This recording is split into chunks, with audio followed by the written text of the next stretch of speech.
estratégia consegue nos dar facilitado aquilo que a gente teria dificuldade de reunir. Fiz a assinatura jurídica do Estratégia, que com certeza foi um divisor de águas assim nos meus estudos, até na preparação para a prova oral foi assim excelente e me ajudou muito nessa caminhada, nessa trajetória. Nós temos o acompanhamento de uma psicóloga, de uma fonoaudióloga e de vários professores, juízes inclusive. Então assim, está sendo um preparo bastante completo.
Estratégia consegue nos dar facilitado aquilo que a gente teria dificuldade de reunir.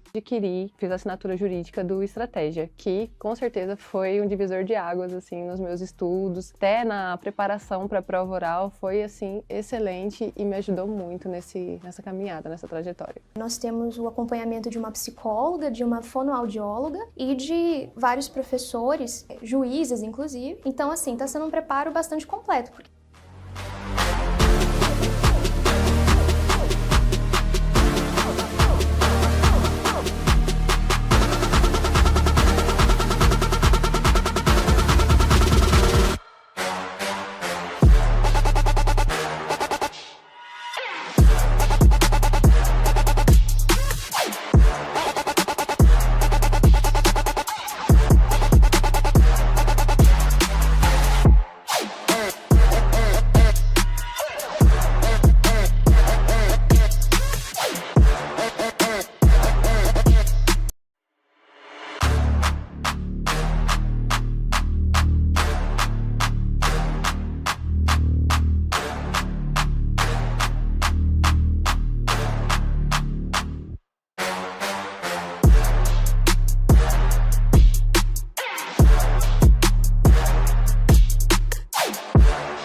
estratégia consegue nos dar facilitado aquilo que a gente teria dificuldade de reunir. Adquiri, fiz a assinatura jurídica do Estratégia, que com certeza foi um divisor de águas assim nos meus estudos, até na preparação para a prova oral foi assim excelente e me ajudou muito nessa caminhada, nessa trajetória. Nós temos o acompanhamento de uma psicóloga, de uma fonoaudióloga e de vários professores, juízes inclusive. Então assim, está sendo um preparo bastante completo.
Estratégia consegue nos dar facilitado aquilo que a gente teria dificuldade de reunir. Adquiri, fiz a assinatura jurídica do Estratégia, que com certeza foi um divisor de águas assim nos meus estudos, até na preparação para a prova oral foi assim excelente e me ajudou muito nessa caminhada, nessa trajetória. Nós temos o acompanhamento de uma psicóloga, de uma fonoaudióloga e de vários professores, juízes inclusive. Então assim, está sendo um preparo bastante completo.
Galera que está estudando para o concurso de delegado de Polícia Civil de São Paulo, eu sou o professor Renato da Costa, professor de informática do Estratégia Carreira Jurídica, e nosso objetivo hoje é trabalhar muitas questões da VUNESP, principalmente questões do último final de semana, das provas de investigador, de escrivão. Vamos tentar dirimir dúvidas, prever assuntos que possam vir a ser cobrados aí no domingão. São apenas 3 questões, mas que sem dúvida fazem a diferença, né? Cada pontinho nessa batalha aí do concurso é aquele pontinho que te tira da condição de aprovado para a condição de classificado. Então, vocês não podem se furtar de se dedicar aí, ainda que aquele mínimo necessário para arrebentar, para matar esses 3 pontinhos. Deixa eu prestigiar a galera que está ao vivo. Mandar um abraço aí para o Giancarlo, para o Dan, Fábio, João, Thales. Tira uma dúvida, a galera vai fazer esse concurso domingão mesmo? Ellen Oséias, Johnny, todo mundo já de mala pronta? Quem é de São Paulo aí? Fala comigo. Boa noite, Leonardo Miranda. Boa noite, Lúcia Barros. A gente já vai cair dentro do conteúdo. Vocês fizeram a prova esse domingo, que passou aí como um simulado? Né? Muitos que vão fazer a prova de delegado possivelmente se inscreveram nessa prova de investigador, pelo menos os paulistas, né? Devem ter feito talvez a prova de investigador, a prova de escrivão, como um simulado mesmo, né? Para conhecer determinadas questões da banca. E aqueles que não tiveram essa oportunidade, pelo menos pegar as questões da prova do último final de semana, das matérias que são comuns, é no mínimo interessante. Embora, lógico, para cargo específico o nível é muito diferente, mas a informática, por exemplo, é um assunto que você pode ter um referencial, né? Bom, eu também vou para São Paulo esse final de semana. Eu e toda a equipe do Estratégia Concursos, do Estratégia Carreira Jurídica, estaremos reunidos aí em São Paulo. Bom, então, tá tudo tranquilo aí com o nosso áudio, imagem na transmissão. Sugiro que vocês baixem o material que está disponível aí na descrição da aula no YouTube. É importante que vocês tenham acesso ao material para depois poder revisar, poder fazer anotações, correto? Então, não deixem de baixar aí o material que está no link na descrição da própria aula aqui no YouTube. Eu vou rodar a vinheta para o pessoal da edição ter um ponto de corte e a gente volta caindo dentro do conteúdo, beleza? Vamos nessa!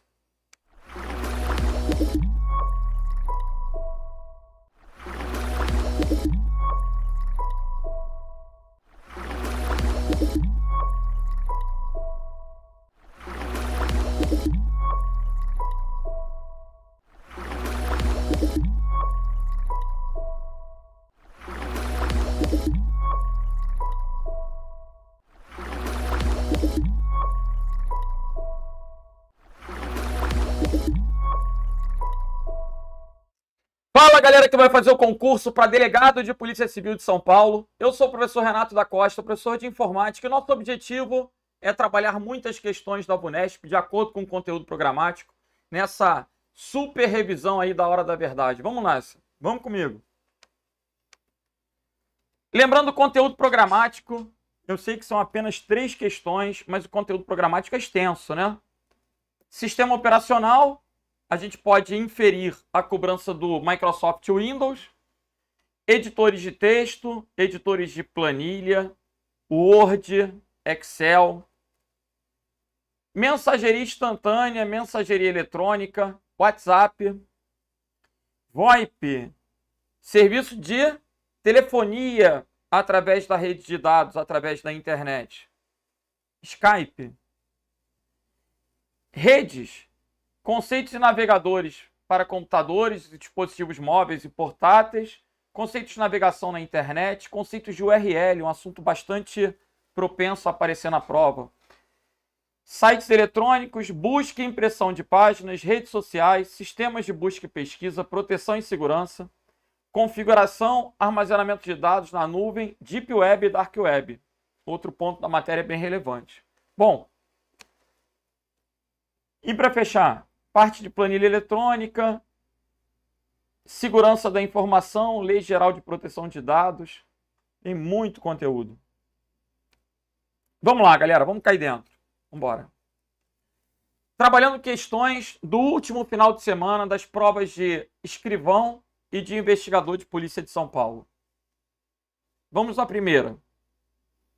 Em um computador com Microsoft Windows 10, em sua configuração padrão, um usuário vê o seguinte conteúdo dentro da pasta C:/temp. Esse é o conteúdo que está sendo visualizado. Quais são as observações que a gente tem que fazer? C:/temp a gente chama de caminho. Um caminho para acessar um recurso, um caminho absoluto. O C: é o disco rígido, é a letra que representa o HD, o SSD. A gente pode chamar o C: de pasta raiz. Temp é uma pasta, um diretório contido no disco rígido. E esse diretório temp, ele está exibindo que tem duas pastas, dois subdiretórios, 2022 e 2023, e um arquivo do Excel. É importante identificar os formatos de arquivo. XLSX é a extensão padrão do Excel. E o ícone com um xizinho também caracteriza um arquivo do Excel. Esse modo de exibição é o modo de exibição detalhes. Quando a gente trabalha no explorador de arquivos do Windows, a gente tem lista, detalhes, bloco, conteúdo, ícones pequenos, médios, grandes, extra grandes, tem vários modos de exibição. Mas o que traz um cabeçalho para as colunas, identificando nome, data, tipo, tamanho, é o modo detalhes. Ao abrir a janela da linha de comando, que é o prompt do MS-DOS, aquela tela preta, e digitar o comando dir. Dir é um comando que vai listar o conteúdo do diretório.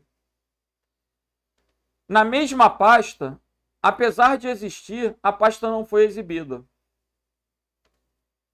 Percebam que nessa visualização, a pasta 2023 está esmaecida.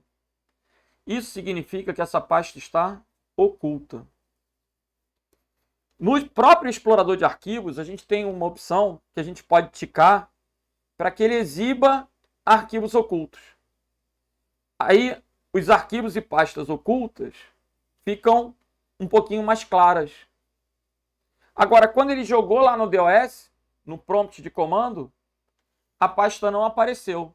Então, isso significa que a pasta está oculta. Gabarito aí, letra A de alfa. Eu vou acessar o explorador de arquivos do meu computador. Vou selecionar uma pasta qualquer. Vou clicar em um arquivo e vou acessar a janela de propriedades. Alt Enter. Nessa janela de propriedades, a gente tem os atributos somente leitura, oculto. Se eu marcar aqui o atributo oculto e aplicar, percebam que o arquivo continua aparecendo, mas ele ficou esmaecido. Vou pegar uma pastinha dessa e vou ocultar. Ele está esmaecido. Ele ficou mais clarinho do que o de cima. Agora, estão aparecendo porque eu marquei a opção dentro das opções de pasta para que o arquivo oculto ficasse exibido. A gente tem uma caixinha mostrar pastas e arquivos ocultos, ó. Mostrar ou não mostrar? Se eu marcar não mostrar, a pasta e o arquivo sumiram da minha tela. Se eu retornar em opções, eu posso fazer com que os arquivos ocultos fiquem visíveis. E aí eles ficam esmaecidos. E você vai me perguntar, para que a gente vai ocultar um arquivo? Ah, quando a gente não quer que ninguém mexa, que ninguém apague sem querer, que ninguém modifique, né? Então, ocultando, você fica menos sujeito a esse tipo de problema. Entendi. Então, o gabarito aí é o quê, gente? Letra A de alfa. Passando pelas alternativas erradas. O que é um arquivo compactado? Um arquivo que tem seu tamanho reduzido. Essa compressão, ela atua em cima da redundância. Então, se eu pegar um arquivo de texto, quanto mais palavras, textos repetidos eu tiver, maior vai ser o grau de compressão daquele arquivo. Quando a gente pega uma imagem, dependendo do formato, se eu tenho a predominância de uma cor, eu tenho maior grau de compressão. Então, quanto maior a redundância, maior o grau de compressão. Quando a gente compacta com uma extensão, zip, rar, arg, gz, são formatos de arquivos compactados. A tendência é que ele elimine a redundância. Então, eu preciso que você entenda que não adianta compactar um arquivo que já está compactado. Por quê? ele não tem mais redundância para ser eliminado. Então não vai surtar efeito. Entendi. Quando que o arquivo é enviado para a lixeira? Quando ele é excluído do disco rígido.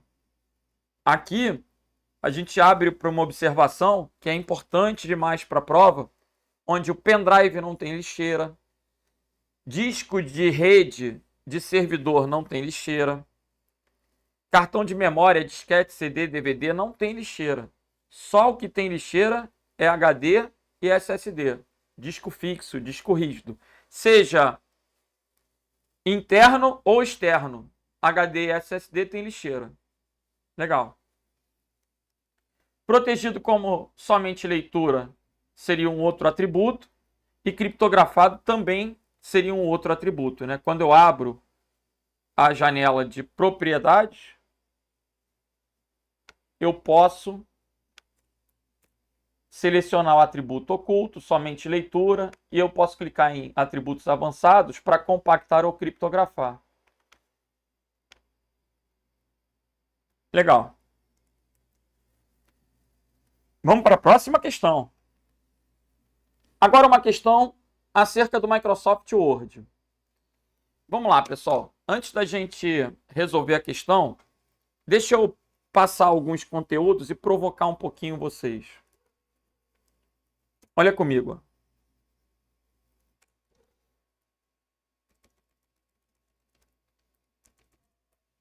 Delegado. Vou ampliar um pouquinho a tela para que a visualização fique melhor. Delegado. Vou pressionar Ctrl N. Polícia.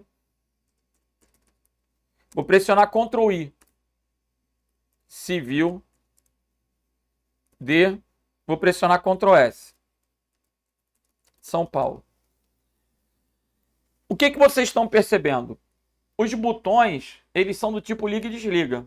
O negrito, itálico, sublinhado. Se você clicar uma vez, você liga. Se clicar de novo, desliga.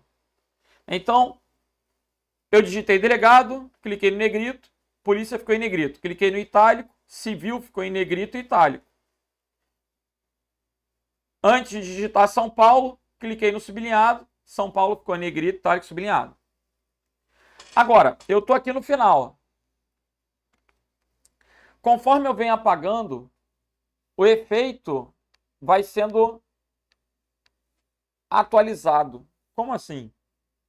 Eu vou passar a ter o efeito de acordo com a posição do cursor.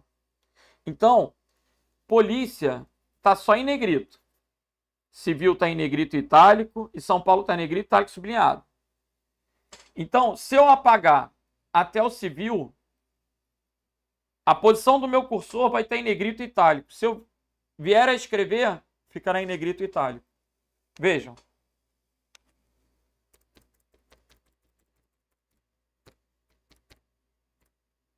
Aqui, se eu colocar Renato, ficou em negrito e itálico.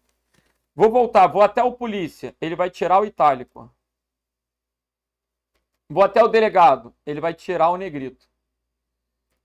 E aí, se eu digitar alguma coisa, ele vai digitar com a formatação atual. Legal? Outro detalhe interessante, que vocês já devem ter visto. Vou colocar aqui, Renato da Costa. Vou copiar e vou colar embaixo.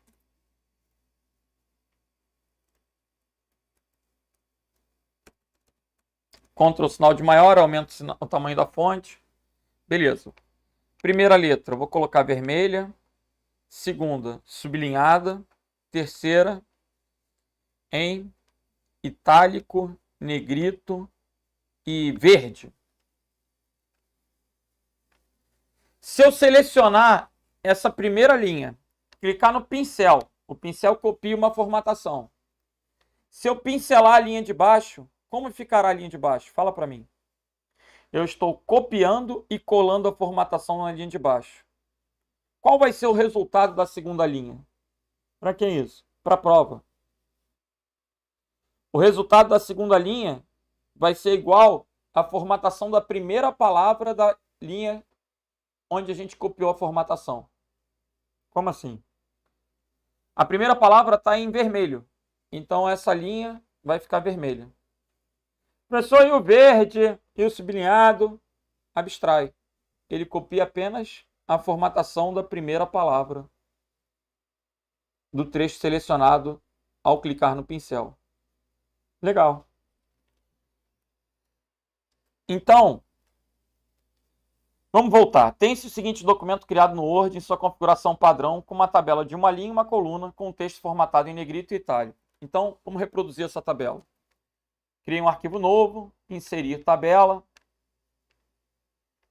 uma linha, uma coluna. Negrito e itálico, Polícia Civil.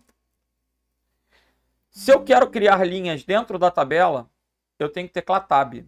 O Tab cria linhas. O Enter cria linhas dentro da célula. Olha a diferença. O Tab cria linhas dentro da tabela. Então, se eu digitei Polícia Civil, teclo Tab, ele cria uma nova linha. E se eu digitar qualquer coisa, vai continuar em quê? Negrito e itálico, que é a formatação atual. Com o cursor após a palavra São Paulo, ao pressionar Tab, uma nova linha é criada. Para que o texto a ser digitado na segunda linha esteja formatado com sublinhado, aí, pessoal, olha que maldade da banca. Vocês sabem que até hoje tem muita gente que não conseguiu entender? O texto, ele estava com negrito e itálico. O negrito e o itálico estão pressionados. Se ele quer colocar apenas o sublinhado, o que ele vai ter que fazer? Ele vai ter que desligar o negrito, vai ter que desligar o itálico e vai ter que ligar o sublinhado. Então, ele vai ter que clicar no negrito, no itálico e no sublinhado. 2 vezes sublinhado não, uma vez no ícone do negrito. Clicar no ícone do itálico apenas? Não. Limpar formatação? Não. Apenas sublinhado? Não. Ele vai clicar uma vez no sublinhado para ativar o sublinhado. Vai clicar uma vez no negrito para desligar o negrito. E clicar uma vez no itálico para desligar o itálico. Então, o gabarito aqui, gente, é letra D de delta. Professor, eu não entendi. Tá. Eu tô com Polícia Civil aqui, ó. O negrito e o itálico estão pressionados. Apertei Tab. O negrito e o itálico estão pressionados. Se eu quero que a palavra fique apenas com sublinhado, eu tenho que clicar no negrito para tirar, tenho que clicar no itálico para tirar e tenho que colocar o sublinhado clicando também. E agora eu posso digitar. E ele vai colocar sublinhado. Então, ora eu clico para ativar, ora eu clico para desativar. Entendi. Gabarito aí, letra D de delta.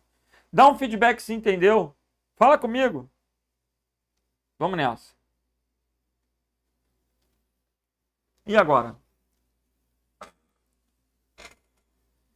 Tem-se a seguinte planilha criada no Microsoft Excel 2016. A planilha foi criada em sua configuração padrão. Observem que na linha 2 eu tenho campos, código, nome, data de nascimento, valor. A presença dessas setinhas indica a existência de um filtro. Qual o objetivo de um filtro? Ocultar linhas que não atendem a determinado critério. Então eu vou poder selecionar o que eu quero visualizar no filtro. E eu preciso mostrar isso para vocês. Então, vamos entrar no Excel.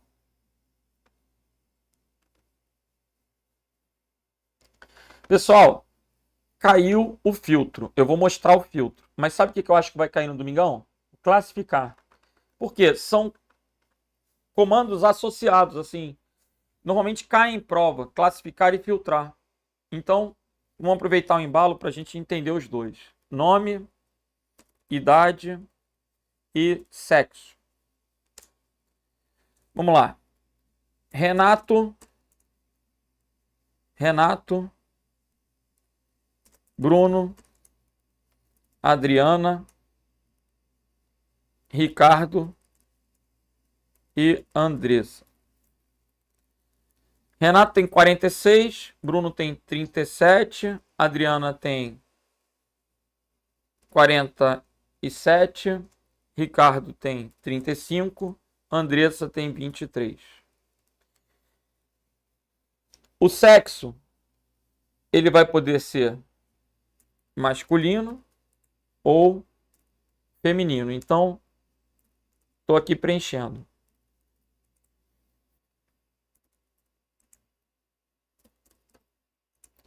Legal.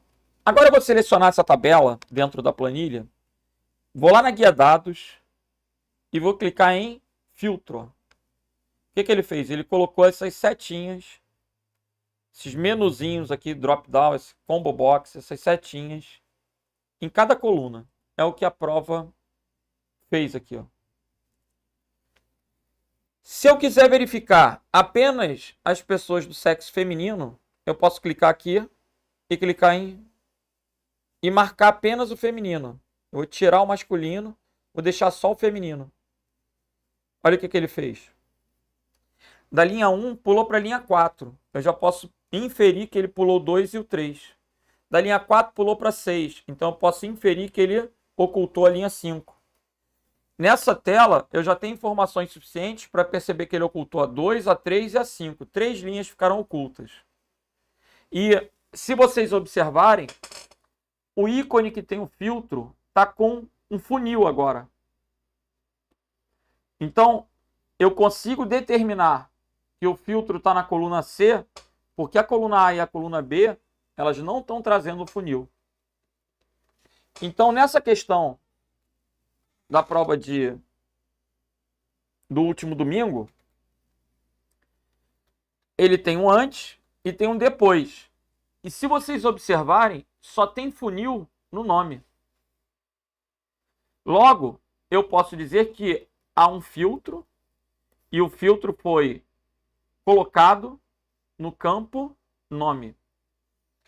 Quando eu passo para as alternativas, ele pergunta aqui, ó, a diferença entre os dois momentos é que foi aplicado um filtro em antes e depois. A saia alternativa que indica, respectivamente, qual ou quais são as colunas que estão sendo filtradas. Somente as que têm o funil. Então, a única coluna que foi filtrada foi a coluna nome. A única alternativa que tem apenas a coluna nome é a letra D. Já era suficiente para matar a questão. Caramba! Era só isso? Só isso. Agora, com esse... Eu vou tirar o filtro, né? Vou remover o filtro.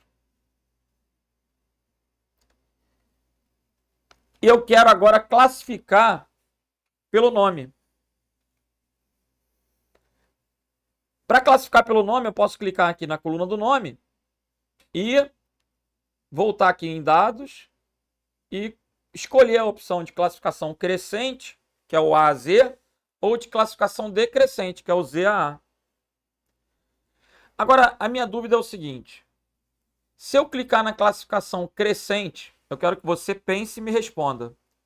Qual vai ser a idade da célula B4? Repete. Se eu clico aqui no nome, seleciono a tabela. Clico no botão de A a Z. A a Z, classificação crescente. Qual vai ser a idade da célula B4?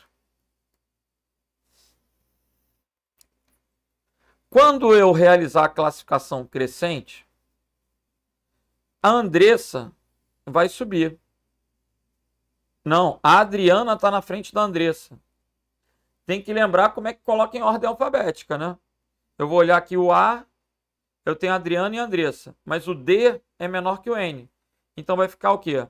Adriana, Andressa. Depois vai entrar o Bruno. Depois o Renato e o Ricardo. Quando a Adriana sobe, a idade da Adriana sobe junto. Então, ó, 47, 23. O Bruno tem 37. Eu não posso bagunçar as idades. É lógico que, ainda que eu ordene pelo nome, quando eu clicar, ele vai ordenar a linha. Ele vai jogar a Andressa lá para cima. A linha toda. Imagina, gente. Se não for assim, a minha idade vai perder a correlação com o nome. Não pode. Então, o Renato vai continuar com seus 46 e o Ricardo vai continuar com seus 35. Logo, o conteúdo de B4 vai ser 37. Ok? Depois da ordenação, ó. Vamos lá, vamos ordenar. Pá! B4 ficou valendo 37. Estou entendendo. Então, fique esperto. E o que aconteceu agora? Ele está mostrando para mim uma setinha. Essa setinha está indicando o quê? Essa classificação crescente. A seta para cima está crescendo, a seta para baixo está descendo. Então, para cima é crescente, para baixo é decrescente. Entendi. Na prova, eu poderia afirmar que a coluna A está com uma classificação crescente e que a coluna D está com uma classificação decrescente. Não, perdão. A seta está para cima também. Crescente.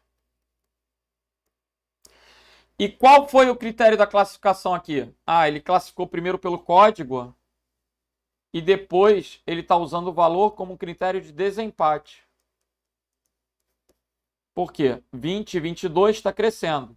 198 e 138 não. São critérios de desempate. Professor! Pois não. Eu posso classificar pela idade? Tu pode classificar pelo campo que você quiser. É sério? Claro. Se eu quiser classificar pela idade, eu tenho várias formas, né? Com essa setinha, eu posso vir aqui e colocar, ó, classificar do menor para o maior, do maior para o menor. Mas eu poderia simplesmente selecionar a coluna e clicar aqui, ó. Crescente, decrescente. Mas ainda que eu classifique por idade, você tem que perceber que a idade do Renato é 46. Então, se você ordenar pela idade, o nome vai ter que acompanhar, gente. O Renato sempre vai ter 46. A Adriana sempre vai ter 47. Entendi. Se eu ordeno pela idade, o que aconteceu? Agora tem a setinha no íconezinho. Eu quero que vocês tenham essa percepção visual. Vou colocar uma lupa aqui, porque tem gente no celular que não está enxergando nada. Olha comigo. Agora dá para ver. Aqui eu estou vendo o raio de uma seta para cima. Classificação o quê? Crescente. Se eu filtrar para ver só a galera do sexo masculino, se eu quiser ver só o pessoal do sexo masculino, o que vai acontecer agora? Eu vou ter que tirar a lupa. Só masculino. Ok. Olha o íconezinho agora. É o íconezinho de um funil. Ok? Já deu para entender. Então, vamos embora. Vamos embora. O gabarito aqui ficou letra D. E esse papo dessa função? Soma, soma C, subtotal. Ah, subtotal não é uma função corriqueira. A gente não costuma ensinar isso nas aulas para concurso público, nas aulas de Excel. Mas o campo nome era suficiente para determinar que o gabarito era letra D. Qual a diferença de usar a função soma e usar a função subtotal? Imaginem. Eu vou apagar essa escrita.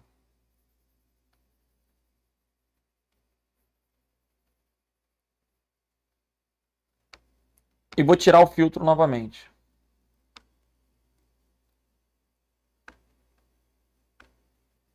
Se eu colocar aqui para ele somar a coluna B, a soma da coluna B dá 188.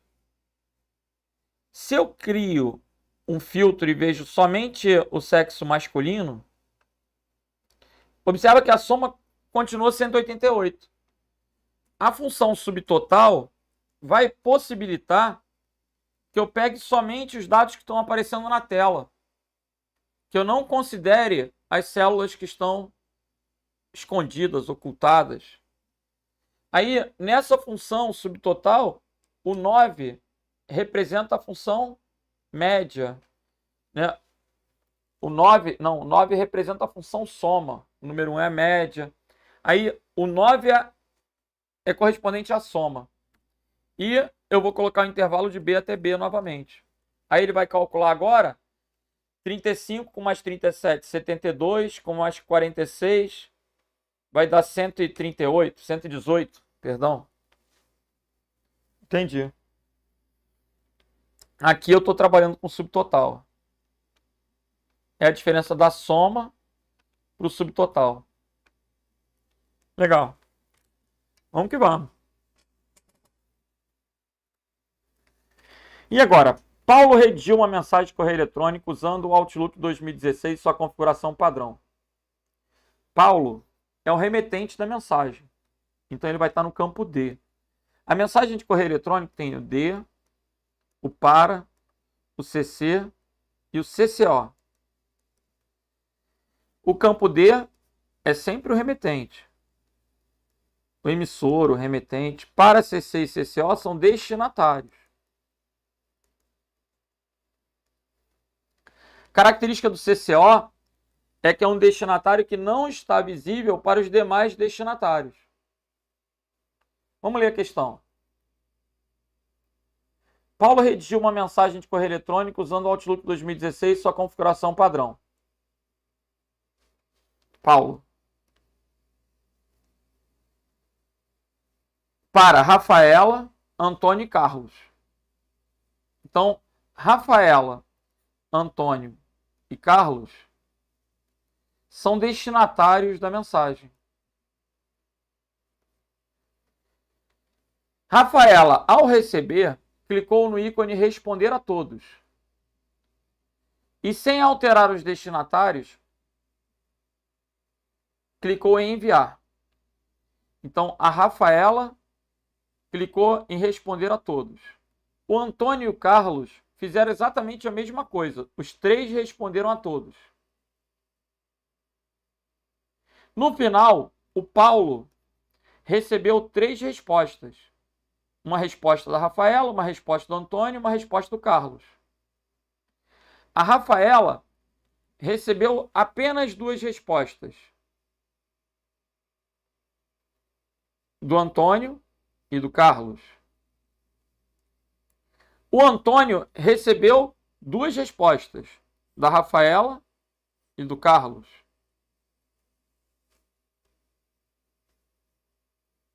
Carlos não recebeu nenhuma resposta. Se ninguém conseguiu mandar para o Carlos, é porque o Carlos estava oculto. Então a Rafaela, por mais que respondesse para todos, não sabia da existência do Carlos. O Antônio, por mais que respondesse para todos, não sabia da existência do Carlos. Logo, Carlos estava no campo CCO. Essa é a dedução que a gente tem a partir da narrativa do enunciado. Então, Carlos estava no e-mail original no campo CCO. Gabarito aí, letra B de bravo. Bora, galera que está ao vivo aí. Dá um feedback se está entendendo. Tenta colocar o gabarito antes para que eu possa perceber aí se vocês estão realmente sabendo fazer. Aproveita esse tempo. Realmente, quem está ao vivo, aproveita a oportunidade para dirimir dúvidas, para perguntar. Colabora aí. Legal.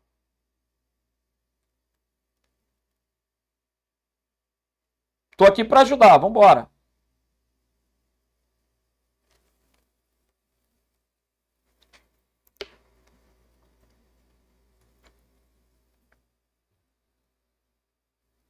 Então vamos.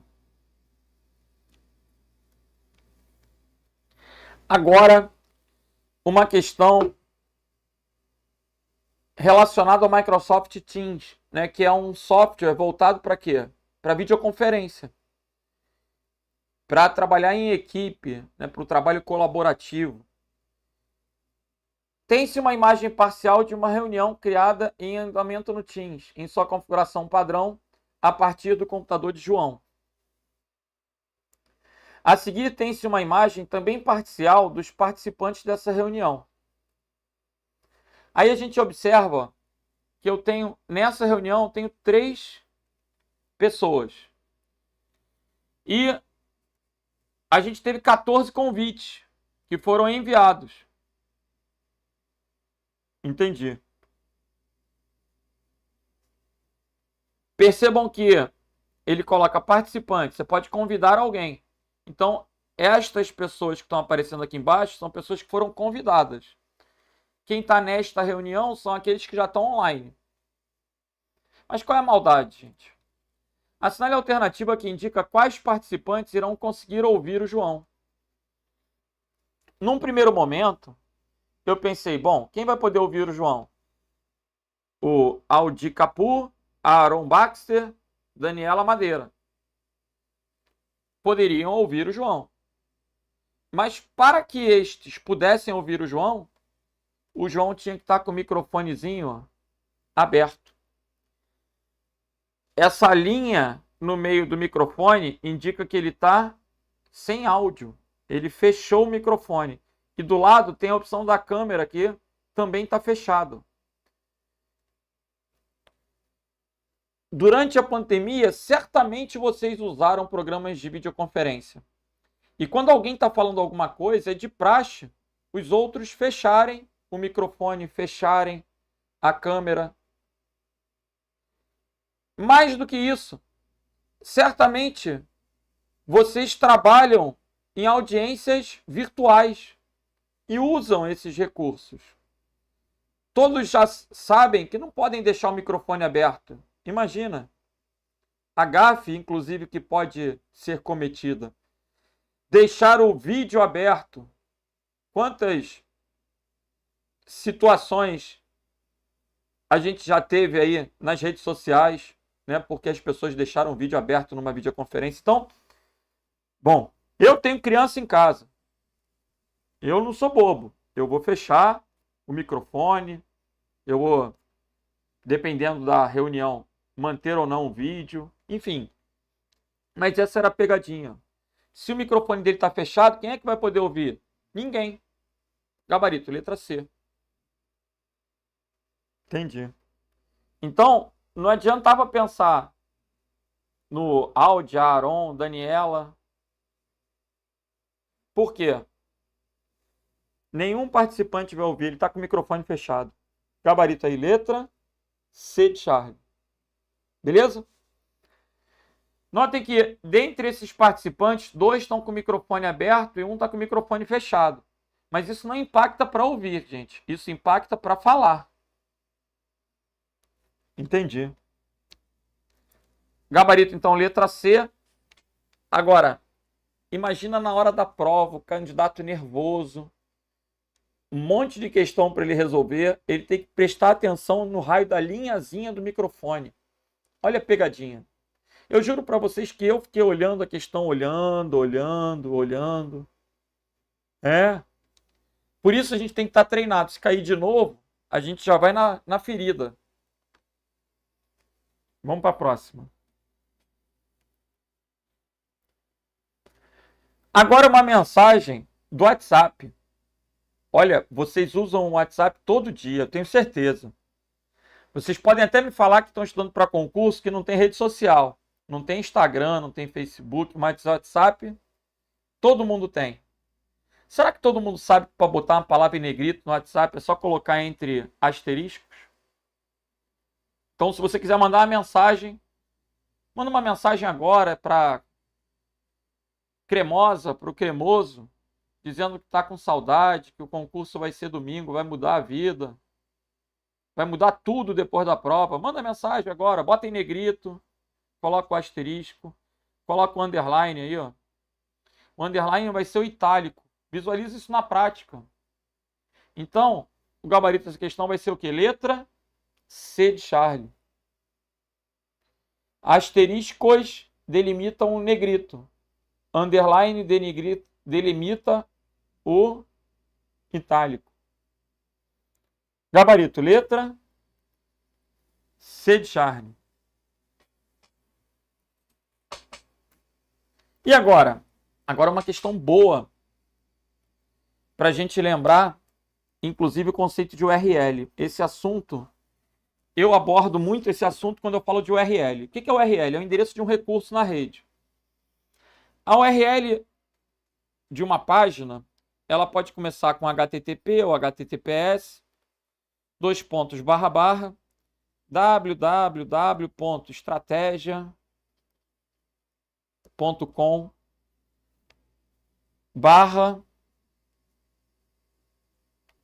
/Delta São Paulo /Renato.pdf. Se alguém perguntar o que é esse HTTPS aqui? É um protocolo ou esquema. Estratégia.com é um domínio. O .com é um domínio genérico que é associado, é mantido, é gerenciado pelos Estados Unidos. Se fosse estratégia.com.br, era um domínio brasileiro. É os tipos de domínio, isso também tem relevância para a prova. E tudo que vem depois da barra a gente chama de caminho. Então, Delta é um diretório, é uma estrutura de pasta para chegar ao arquivo PDF, renato.pdf. Agora, esse protocolo, ele utiliza uma porta padrão. A porta padrão, ela não precisa ser inserida na URL, porque isso é que caracteriza ela ser padrão. Se um dia você quiser usar uma porta diferente, aí você é obrigado a colocar. Aí a porta vai entrar depois do domínio. Aqui, ó. 2.443. Eu quero que você compreenda que o 443 que está aparecendo aqui é o número da porta. A gente não costuma usar porque já é um padrão, então o navegador entende, reconhece, já sabe. Pode usar? Pode. Agora, se você quiser usar uma porta diferente, aí você tem que colocar um número. Então, se você vira um número aqui, você não vai teimar com o que você está vendo. Você vai dizer que aquele número que está sendo visualizado é o número da porta que está sendo empregada naquela URL. Tá. E daí? E daí que você vai decorar que a porta do HTTP é a porta 80, a porta do HTTPS é a porta 443. Essas são as principais portas para você lembrar de hoje até domingo. Lógico que cada protocolo da camada de aplicação vai ter uma porta. O SMTP é 25, o POP3 é 110, o IMAP4 é 143. Mas eu não posso exigir que você decore tudo de tudo. Mas pelo menos essa que caiu no domingo, você tem que lembrar. 80 é a porta do HTTP. 443 é a porta do HTTPS. O número das portas padronizado para os protocolos que a gente usa na internet é sempre inferior a 1024. Tá. Então, a alternativa com o número da porta padrão do HTTPS é letra A de alfa. Esse assunto de porta ele é mais comum em prova de Polícia Federal, mas ele também foi trabalhado nas provas de Polícia Civil de São Paulo para os cargos de investigador, para os cargos de escrivão. Então não era uma questão muito imprevisível, não. Pelo contrário, é uma questão que a VUNESP não vinha cobrando muito, mas que, de um modo geral, o concurso público aborda. Beleza. Agora, a gente já tem uma questão para levantar o moral, né? Capacidade de espaço de disco de armazenamento de dados é medida em quê? Tu vai passar aí nas bocas de São Paulo, vai ter o camelô gritando: pendrive de 200 GB. O que é esse giga? Gigabyte. Né? Capacidade de disco. Armazenamento de dados utiliza como unidade de medida byte. Então o gabarito aqui é a letra E. Pixel é um ponto de luz em um monitor. Tem a ver com resolução de tela. Quanto maior a quantidade de pixels, maior a resolução. Hertz tem a ver com ciclos por segundo. O clock do processador é expresso em Hertz e influencia no desempenho do processador.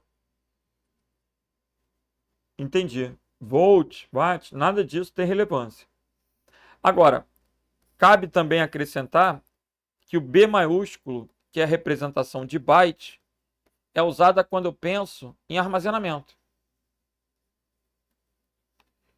Mas quando eu penso em redes, eu tenho o bit por segundo. Velocidade de rede é em bit por segundo. Como assim? Ah, assinei uma internet de 300 mega. 300 mega, a velocidade da internet é o quê? Megabits por segundo. Ah, comprei um pendrive de 64 gigabytes. Entendi. Capacidade de armazenamento, padrão é byte. Velocidade de rede, padrão é bit. Isso aí. Vamos para a próxima. Uma tentativa de tornar os recursos do sistema indisponíveis para seus utilizadores. É um ataque de negação de serviço. Um ataque que pode ser escrito em inglês como Denial of Service. Um ataque de negação de serviço. Não se trata de uma invasão, mas sim de uma invalidação por sobrecarga. São feitos geralmente para forçar o sistema vítima a reinicializar ou a consumir todos os recursos de forma que ele saia do ar. Assinale a alternativa que preenche corretamente a lacuna do enunciado. Gabarito aí, letra D. O que eu sugiro? Que a gente conheça, que vocês estudem os demais. Engenharia social. Você sabe o que é engenharia social? Tem tudo a ver com um concurso na área de segurança pública, né? Porque a engenharia social, ela explora fraquezas humanas, como a vontade de ser útil. Imaginem, vou dar um exemplo de situação aí que envolve engenharia social. Há uns 3 anos atrás, nos Estados Unidos, muitos hotéis foram vítimas de ataques. Um cidadão ligava para o hotel e dizia que estava tentando fazer uma reserva pelo site, mas que não estava conseguindo. Qual a tendência da atendente? Ser solícita. A atendente vai virar para ele e falar assim: como é que eu posso ajudar? Eu quero que o senhor sim faça reserva, venha se hospedar conosco, vai, né, ser prestativa. E aí o sujeito fala para ela o seguinte: eu vou te mandar um e-mail com um anexo com os meus dados para reserva, porque eu não estou conseguindo fazer no site. Você pode proceder para mim? E a mulher de pronto acata aquela sugestão, executa o anexo, e quando executa o anexo, o que acontece? O sujeito consegue invadir o sistema do hotel, pega todos os dados de cartão de crédito dos clientes, controla o sistema todo eletrônico, fecha a porta de todos os quartos, mantém os clientes presos dentro dos quartos e começa a fazer o quê? A extorquir o hotel para que ele pague e deixe de ser vítima daquele ataque. Percebam que a maneira como ele entrou usou um recurso computacional. Ele colocou lá uma espécie de backdoor, um programa que ele permitia ingressar no sistema. Mas o ludibriar é que caracterizou a engenharia social. Então, a engenharia social é a técnica de enganar, de enrolar. Aquele filme Prenda-me se for capaz é um clássico da engenharia social, onde o DiCaprio ele tem lá cerca de 18 profissões ao longo do filme. Uma hora ele é piloto, outra hora ele é médico. Ele tem que estudar, ele se faz passar por engenharia social. Então, a engenharia social, ela explora relações humanas, vulnerabilidades humanas. E aí não adianta você colocar um bom antivírus, não adianta ter um firewall se o funcionário for despreparado e realizar procedimentos que possam vir a comprometer a segurança, né? Legal. Vocês têm esse conceito dentro da criminologia, Johnny? Eu desconheço. Depois, se puder dar um feedback aí, que eu vou até brincar com um colega para trabalhar uma aula em conjunto. Olha aí. Spoofing. O que é o spoofing? A letra B, o spoofing da letra B está sempre associado à clonagem. É interessante que vocês lembrem, por exemplo, as coisas têm que ter significância, né? Então, para tu lembrar na prova, lembram quando o Sérgio Moro teve o WhatsApp clonado? A Polícia Federal deflagrou uma operação chamada spoofing para prender os hackers que clonaram o WhatsApp do Moro. Spoofing está sempre associado à clonagem. Aí a gente tem IP spoofing, e-mail spoofing, WhatsApp spoofing, DNS spoofing, né? Tem vários tipos de clonagem que podem existir. Mas o spoofing está sempre associado à clonagem. O phishing sugere uma pescaria. A grafia com PH, o phishing sugere uma pescaria. Mas é uma pescaria de quê? Vamos pescar um trouxa. Vamos mandar um e-mail dizendo que a conta dele vai ser encerrada se ele não fornecer a senha. Manda para 1000 pessoas, um cai. É o phishing. A ideia do phishing está associada à fraude financeira,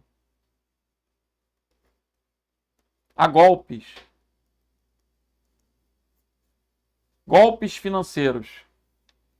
Entendi. O phishing pode vir por e-mail? Pode. Ataque de negação de serviço é a resposta. E o ransomware? O ransomware está na moda. Cai pra caramba. Ransom tem a ver com resgate.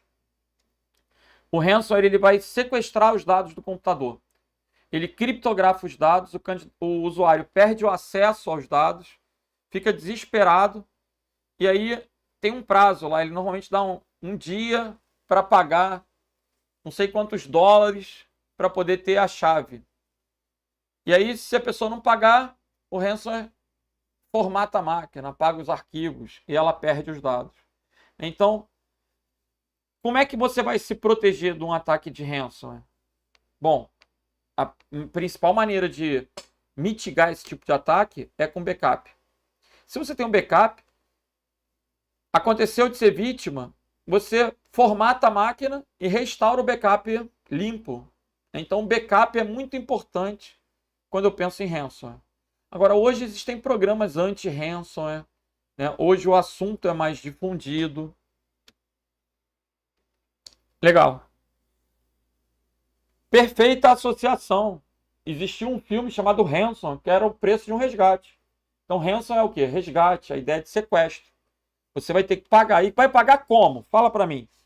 Como é que você vai pagar um hacker para que ele supostamente libere a senha? Com criptomoedas. Moedas que não deixem rastro. O Bitcoin, ele dificilmente vai ser rastreado. Então, muitas vezes aceitam um pagamento com Bitcoin. Mas existem outras moedas, por exemplo, existe o Dashcoin. Dashcoin é muito usada para lavagem de dinheiro, é muito usada no mundo hacker, porque não vai ter rastreabilidade. Beleza? Legal. Bitcoin, Dashcoin são moedas criptográficas. São criptomoedas. Vamos para a próxima. Essa questão da Polícia Civil de São Paulo aborda um assunto também bem importante, né, que é o conceito da Deep Web. E para a gente falar da Deep Web, você tem que lembrar, primeiro, o que é a Surface Web, o que é a Deep Web e o que é a Dark Web.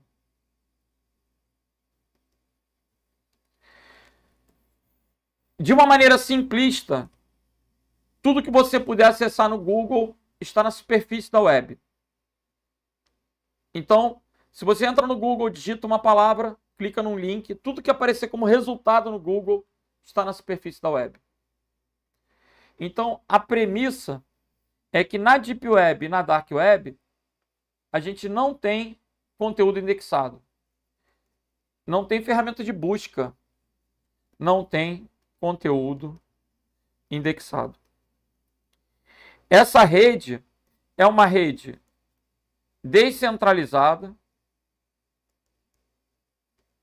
anônima,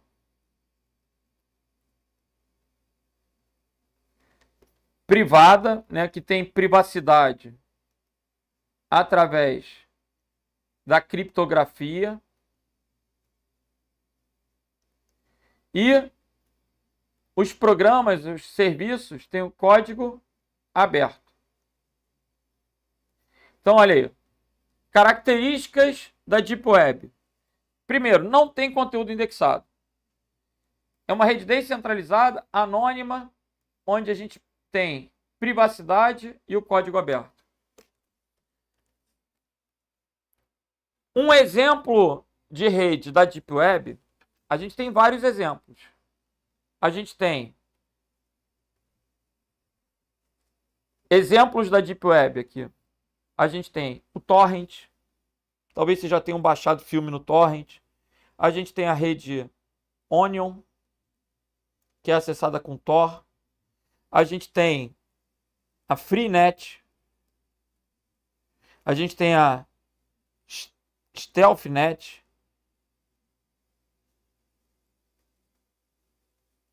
StealthNet. Tem um monte de redes que atendem a essas características e que são consideradas da Deep Web ou da Dark Web. Agora, o Tor é um navegador baseado no Firefox de código aberto, utilizado para navegar na rede Onion. Eu estou abrindo aqui o Tor. Percebam que é um navegador como outro qualquer. Parece, não é? Parece. Só que os endereços da Deep Web, eles não são endereços comuns. Eu vou pegar aqui um exemplo de... Deixa eu ver se já conectou, parece que sim. Estabelecendo uma conexão com a Deep Web, na rede Onion. Vou colocar aqui, ó, um endereço da Deep Web. Vou até jogar a lupa para o colega que está lá no celular. Olha como é um endereço da Deep Web. Você não vai achar esse endereço no Google. Olha que endereço maluco. Tem um HTTPS, mas aí tem um nome doido, cheio de letras, números, ó, e termina com .onion. Tem uma questão da Polícia Civil de concursos anteriores que coloca o seguinte: todo endereço da Deep Web tem .onion? Não. .onion é a rede Onion, é a rede Tor. Todo endereço .onion é da Deep Web, mas nem tudo da Deep Web é .onion. Entendi. Então, vamos ver se eu consigo entrar aqui no site da BBC na Deep Web. E alguém pode me questionar, mas por que você quer entrar no site da BBC da Deep Web? Sei lá, eu quero. É possível que no Brasil a imprensa tenha censura. Será que a gente vai vivenciar isso? Eu espero que não, né? Não, isso não vai acontecer, não. A partir do momento que o jornalista tiver medo de publicar um conteúdo, ele vai querer se prevalecer do anonimato. Aí ele vai buscar o quê? A Deep Web. Então, na Deep Web, a gente tem informações legítimas, a gente tem informações secretas. A Deep Web ela pode ser usada para fins lícitos, válidos. É possível que num governo ditatorial, alguém para expor uma informação importante tenha que se valer do anonimato. E aí utilize a Deep Web. Eu estou com dificuldade aqui em acessar a página, né? A Natasha vai perguntar aqui, será que o site da Deep Web, da BBC da Deep Web é diferente? Talvez as fotos presentes no site da Deep Web não sofram qualquer tipo de controle de censura. É possível que a gente tenha informações diferentes, sim, ou não. Eu estou realmente com dificuldade de conectar aqui.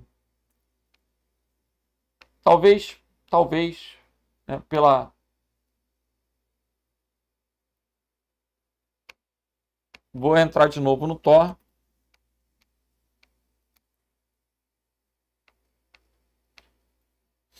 Conectar.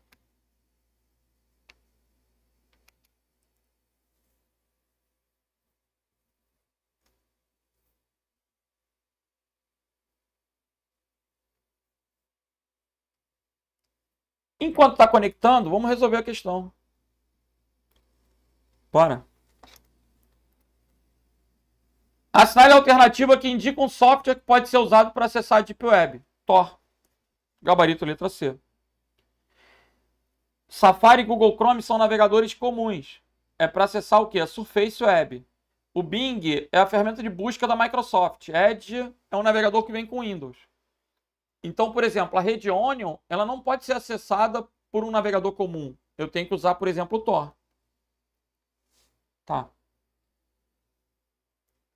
Tá ruim de conectar mesmo. Agora, qual é o problema da Deep Web? Raciocina comigo. Em um mundo completamente anônimo. Agora consegui. Vou novamente tentar acessar aqui o endereço da Deep Web.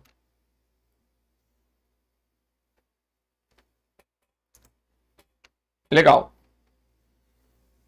Pensa num mundo que você vai publicar conteúdo de forma anônima, não vai poder ser rastreado. Isso gera um mundo sem qualquer tipo de controle. E essa anarquia favorece a prática de quê? De conteúdos ilícitos. Então, se alguém quiser acessar um site para comprar drogas, a gente vai encontrar isso, por exemplo, na Dark Web. A Dark Web é a parte da Deep Web que tem conteúdo ilícito. Então, eu quero entrar num grupo terrorista, no Al-Qaeda. Vai procurar na Dark Web, você vai encontrar a Al-Qaeda, vai encontrar conteúdo de pedofilia, tráfico de órgãos, vai encontrar tráfico de pessoas. Então, são exemplos de conteúdos da Dark Web. Eu preciso que você entenda que tanto a Deep Web quanto a Dark Web têm características de privacidade e anonimato. Sendo que a Deep Web tem um conteúdo legítimo e a Dark Web é a parte da Deep Web que tem conteúdo ilícito. Legal. Então, vai salvar na hora da prova. Mas tá ruim de entrar aqui no site da BBC, hein? A conexão expirou. Vamos nessa, vamos continuar.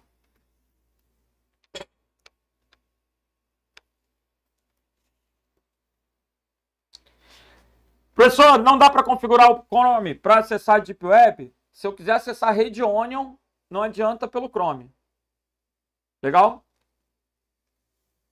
A rede Onion é uma rede da Deep Web.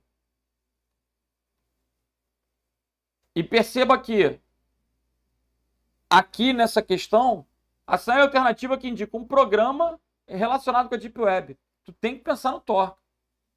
Você já conhece o Tor, você já viu o Tor. Muito prazer, olha o Tor aí. Né? Se cair na prova, não erra essa questão. Tá? Quando a gente acessa um site pelo Tor, ele vai passar por vários países diferentes, criando uma espécie de túnel que vai impedir que eu seja rastreado durante esse acesso. É bem interessante. Agora entrou. Percebam que, lógico que eu estou no Brasil, né? Mas ele está passando aqui pela Alemanha, pelos Estados Unidos. E está entrando no site da BBC pelos Países Baixos. Ó. Mudou agora, Finlândia. Então, se alguém praticar tá mudando toda hora. Se alguém praticar algum ato ilícito, O IP que vai ficar registrado é um IP de um outro lugar. Ó. Esse circuito por onde eu passo para acessar a página, ele vai mudando toda hora, o que impede o rastreio. Legal. Cuidado, hein? Vamos para a próxima. Prefeitura de São José do Rio Preto. Então, fechamos aí questões da prova da Polícia Civil de São Paulo, do último final de semana. Vamos fazer algumas outras questões. Vamos lá. Prefeitura de São José do Rio Preto. Um assistente social preparou por meio do Excel, em sua configuração original, uma planilha para contabilizar intervenções realizadas por ano, conforme a imagem a seguir.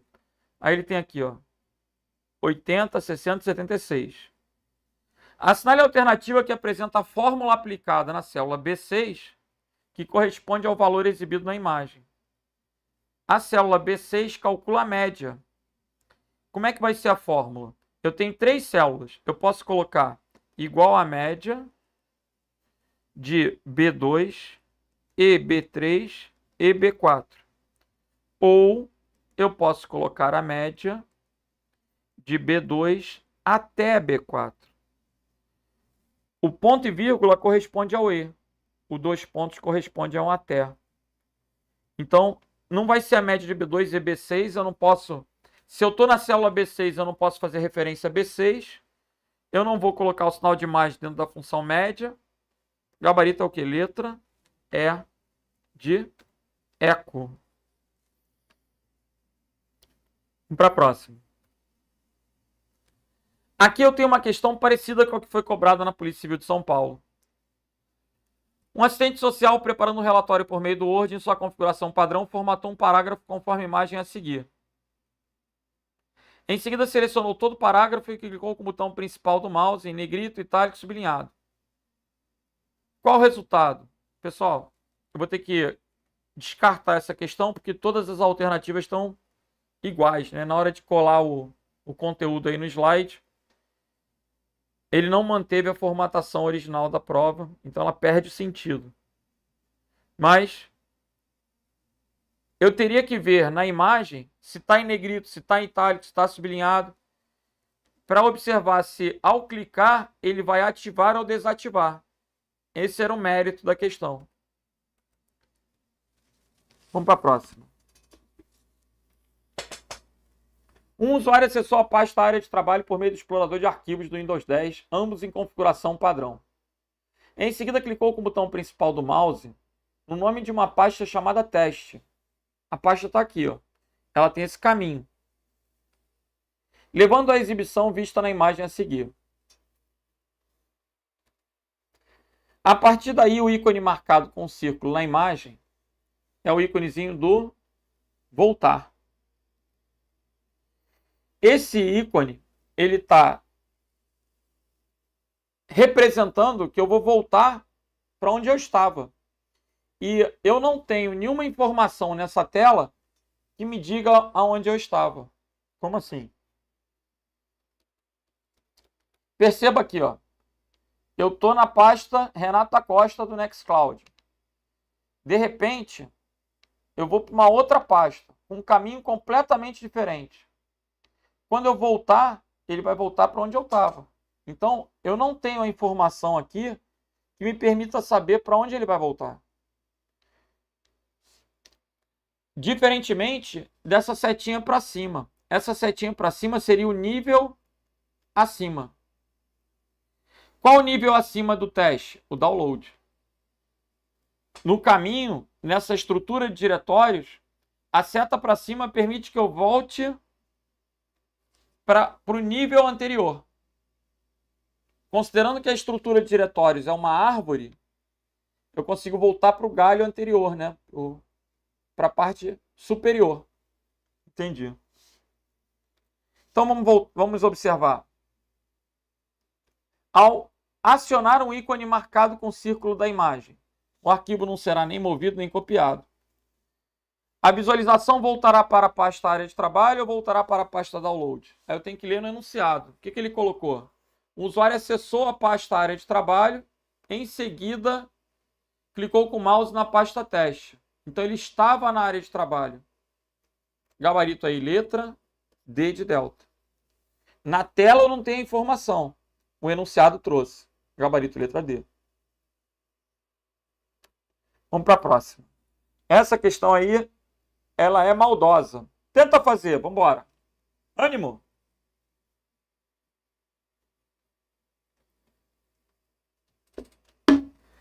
Qual a característica da função maior e a diferença entre maior e máximo? A função maior, ela vai ter um número no final indicando a posição do maior. Então, esse número 1 está indicando que ele quer o primeiro maior de A1 até C4. Então, de A1 até C4 é toda a tabela. O primeiro maior aqui é o 15. Toda essa função maior, ela retorna 15.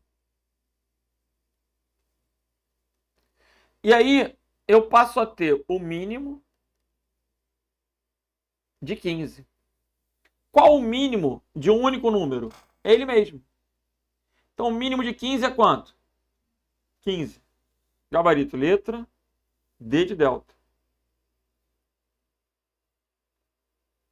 Pegadinha essa função, né? Quando a gente tem uma função dentro da outra, a gente fala que as funções estão aninhadas. Entendi.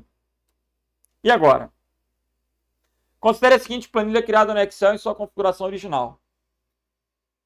Ao digitar na célula 9 a função conte.num, o que a função conte.num vai fazer? Só vai contar se for número. Não vai contar texto, não vai contar célula vazia, só vai contar números. Considere a seguinte planilha criada no Excel em sua configuração original. Poxa, não tem como fazer essa questão, por quê?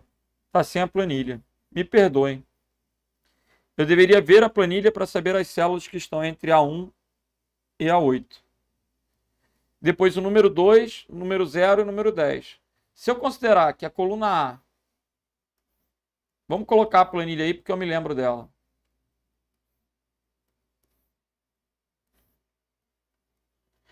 A1 vale 1, A2 vale 2, A3 vale 3, A4 vale 4, A5 vale 5, A6 vale 6, A7 vale 7, A8 vale 8. Então, no intervalo de A1 até A8, eu tenho 8 células. Mais uma, 9. 8 células com número. Mais o número 2, 9. Mais o número 0, 10. Mais o número 10, 11. Então, eu tenho 11 números contados. Letra C de Charlie.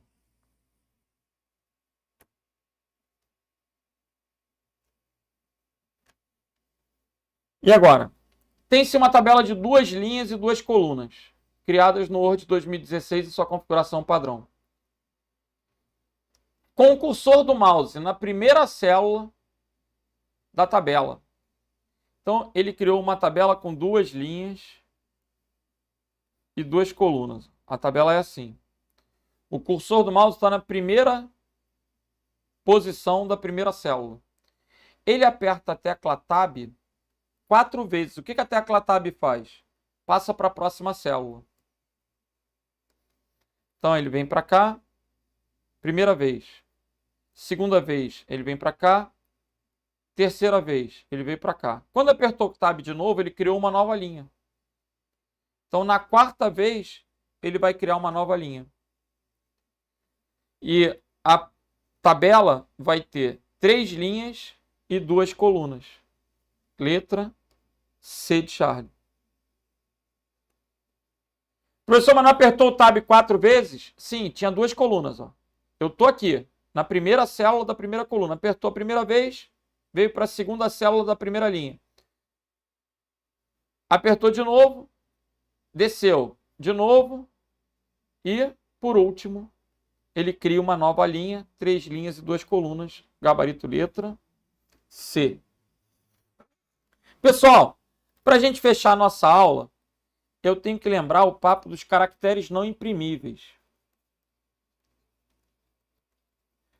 Esses caracteres não imprimíveis, eles surgem quando a gente pressiona um botão que parece um pi, um botão chamado mostrar tudo. Quando a gente pressiona esse botão, o texto passa a apresentar bolinhas, setinhas, esses símbolozinhos, um outro símbolozinho assim, de uma seta curva, e você tem que saber o que que isso representa. Cada bolinha representa um espaço. Cada seta representa um tab. Cada símbolozinho de parágrafo representa um enter. E cada setinha curva assim representa uma quebra de linha. A quebra de linha é o Shift Enter. Decora? Anota? Bolinha representa espaço, setinha representa tab. Então, como é que cai na prova? Na prova, o examinador faz o seguinte. 1, 2, 3. 1, 2. Aí ele pergunta, qual linha tem a maior quantidade de espaços no início no início? E aí? Qual linha tem a maior quantidade de espaços no início? Se a pessoa, né, dependendo do raciocínio dela, ela vai pensar assim, é lógico que essa é a segunda linha. Mas a segunda linha não tem espaço no início, tem tab. Espaços são as bolinhas. Então eu tenho 3 espaços na primeira linha e 2 tabs na segunda linha. Entendi. Esses caracteres não saem na impressão. Espaço não vai sair na impressão. São as marcas de formatação do texto visíveis, porque a gente clicou nesse íconezinho do mostrar tudo. Beleza?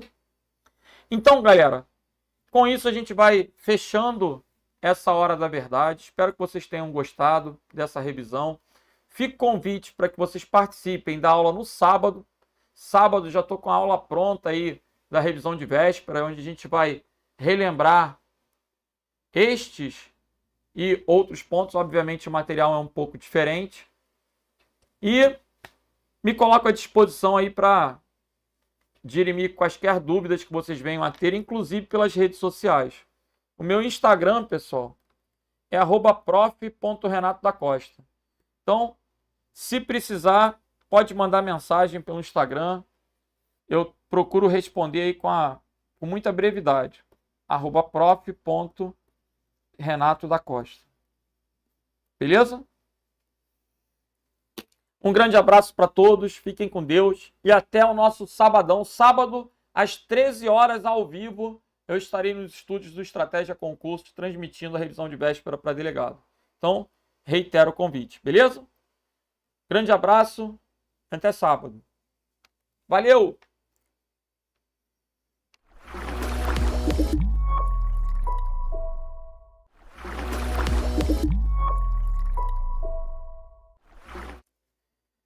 Tô aqui, pessoal. Se quiserem perguntar alguma coisa, se quiserem tirar alguma dúvida. Se não, realmente eu deixo o meu Instagram aberto aí para que vocês possam interagir, beleza? Vamos lá então, galera. Um grande abraço.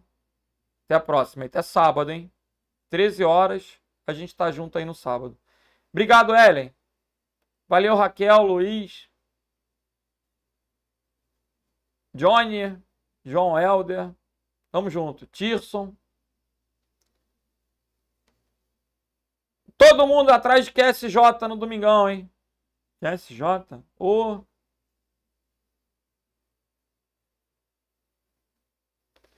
Seu Mi.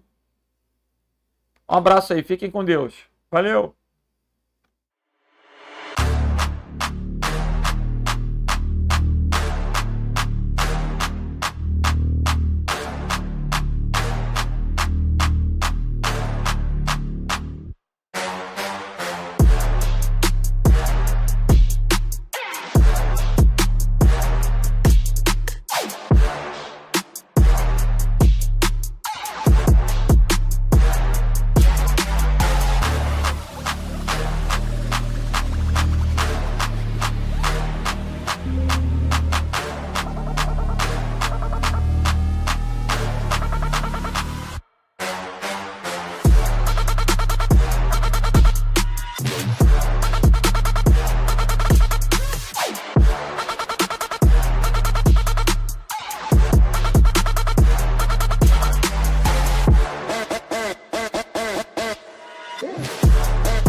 estratégia consegue nos dar facilitado aquilo que a gente teria dificuldade de reunir. Adquiri, fiz a assinatura jurídica do Estratégia, que com certeza foi um divisor de águas assim nos meus estudos, até na preparação para a prova oral, foi assim excelente e me ajudou muito nessa caminhada, nessa trajetória. Nós temos o acompanhamento de uma psicóloga, de uma fonoaudióloga e de vários professores, juízes inclusive. Então assim, está sendo um preparo bastante completo.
O estratégia consegue nos dar facilitado aquilo que a gente teria dificuldade de reunir. Adquiri, fiz a assinatura jurídica